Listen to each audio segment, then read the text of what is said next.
Number 1 மாடாக இருந்துச்சு மச்சக்கால. நாங்களாம் எல்லோரும் ஒரு வடம் நடத்துனாங்கன்னா 15 நாளைக்கு அப்புறம் தான் அடுத்த வடத்துக்கே அவுப்பாங்க. ஆனால் எங்கள் அப்பா வாரம் அவுப்பாங்க. எங்கள் சித்தப்பா பேரில் தான் மாடை வைப்போம். KRL முருகானந்தம் நாட்டரசங்கோட்டை மச்சக்காலை அப்படின்னு சொன்னால் எல்லாருக்கும் தெரியும்.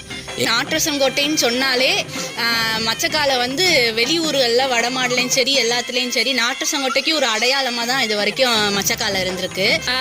வடமாடுன்னு மட்டும் இல்லை, எல்லா இதுலையுமே இவங்க வந்து விளையாடுவாங்க.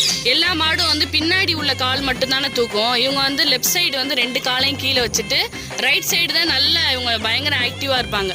ரைட் சைடு காலை வந்து தூக்கி விட்டு அப்படியே எல்லாமே அடிச்சு விட்ரும்.